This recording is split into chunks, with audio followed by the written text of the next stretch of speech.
नहीं, ठीक ही राहुल गांधी जी ने, हम सारे विपक्षी पार्टियों ने तो ये बात माना है कि बीजेपी नेता नुपुर शर्मा के बयान के बाद से ही जो माहौल बना उसके लिए कौन जिम्मेवार है और उस पर क्या कार्रवाई हुई। दिखावे के लिए कार्रवाई हुई, प्रवक्ता के पद से हटाया गया, लेकिन उनके ऊपर कोई कार्रवाई नहीं हुई। और इस तरह का जहर अगर घोलेंगे समाज में, इस तरह से जहरीले बोल बोलेंगे तो नफरत भाई भाई में होगा। आज माननीय सर्वोच्च न्यायालय ने भी टिप्पणी की, नुपुर शर्मा को दोषी माना, उनको कहा कि सार्वजनिक रूप से उनको शब्द वापस लेने चाहिए, माफ़ी मांगनी चाहिए। तो अब तो ये क्लियर हो गया। इसके बावजूद बीजेपी का केंद्रीय नेतृत्व चुप बैठा है, कुछ नहीं बोल रहे हैं।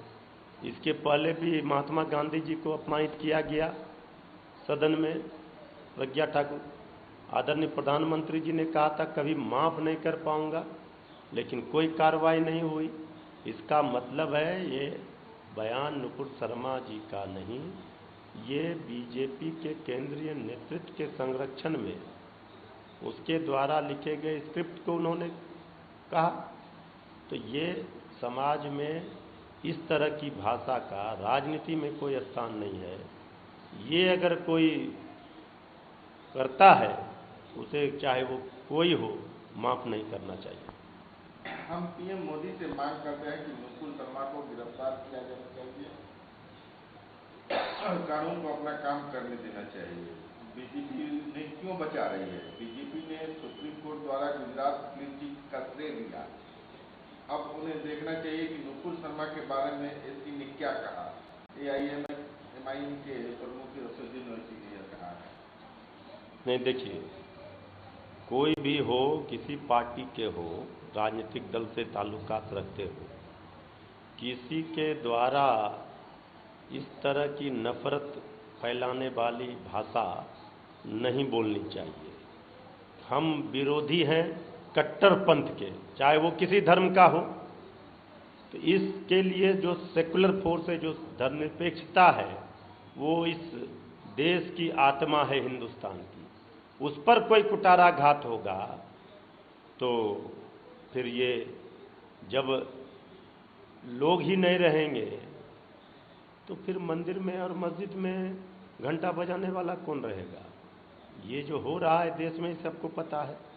नुपुर शर्मा जी के ऊपर कार्रवाई होनी चाहिए। आज माननीय सर्वोच्च न्यायालय ने जो टिप्पणी की है, इससे स्पष्ट है। अब आदरणीय प्रधानमंत्री जी, बीजेपी की सरकार है उनकी, अब वो क्या कार्रवाई उन पर करते हैं ये देखना है। जिस तरह से सरकार बनी है और एक तथाकथित शिवसेना कार्यकर्ता को सीएम बनाया गया है, मैंने अमित शाह से भी यही कहा था, यह सम्मानपूर्वक किया जा सकता था। शिवसेना आधिकारिक तौर पर उस समय आपके साथ थी। यह सीएम जो एकनाथ शिंदे हैं, शिवसेना के सीएम नहीं है, उद्धव ठाकरे जी। तो उद्धव ठाकरे जी ने बिल्कुल सही बात कही है।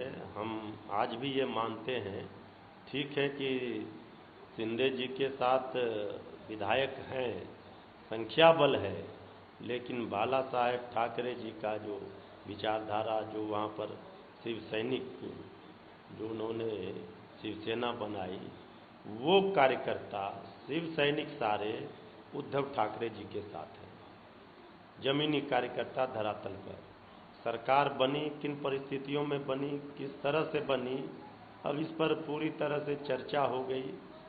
जब बीजेपी के मुख्यमंत्री के उम्मीदवार को ही नहीं पता था कि ये क्या हो रहा है, परत दर परत जब खुलते गई बात तो सब चीज़ सामने आ गई। दुखी मन से उन्होंने उप मुख्यमंत्री का पद का शपथ तो ले लिया, लेकिन हम समझते हैं कि ये उदाहरण देखने के लिए महाराष्ट्र में बिल मिला कि पहले अग्निवीर देवेंद्र फडणवीस बने। अब वो तो आस लगाकर जो बैठे थे, उनको तो जिस तरह से 4 वर्षों के लिए अग्निवीर को कर दिया गया, जो सेना में बहाली, इतने जितने समय के लिए होता था उसमें कम कर दिया गया। अब देवेंद्र फडणवीस जी तो पता चल गया क्या है, तो बीजेपी का चाल चरित्र चेहरा इससे पूरा महाराष्ट्र के घटनाक्रम में उजागर हो गया। और देवेंद्र फडणवीस जी निश्चित रूप से डिप्टी सीएम का शपथ उन्होंने केंद्र के निर्देश पर लिया, दुखी मन से। लेकिन अभी बहुत कुछ होना बाकी है। महाराष्ट्र में जो घटनाक्रम हो रहे हैं उससे शिंदे जी के पास भी सभी विधायक खुशी से हैं, ये भी नहीं कहा जा सकता। कोर्ट ने पैगंबर की टिप्पणी पर नुपुर शर्मा की खिंचाई करते हुए कहा कि उनकी झूठी जुबान ने पूरे देश में आग लगा दी, और बहुत सारी टिप्पणियों ने माननीय सर्वोच्च न्यायालय ने आज स्पष्ट रूप से जो टिप्पणी की है बीजेपी के केंद्रीय नेतृत्व के लिए और बीजेपी के बड़बोले नेताओं के लिए ये सबक है।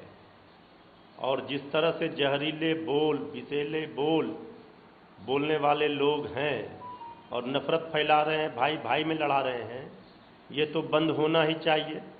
आज माननीय सर्वोच्च न्यायालय ने नुपुर शर्मा जी के ऊपर टिप्पणी नहीं की है, बल्कि उन तमाम बीजेपी आरएसएस के उन ऐसे नेताओं को एक तरह से यह सीख लेनी चाहिए कि आज देश में कोई एक लक्ष्मण रेखा जो है, जो भाषा की मर्यादा है, उसे कोई नहीं तोड़ सकता है, नहीं तो कानून अपना काम करेगा।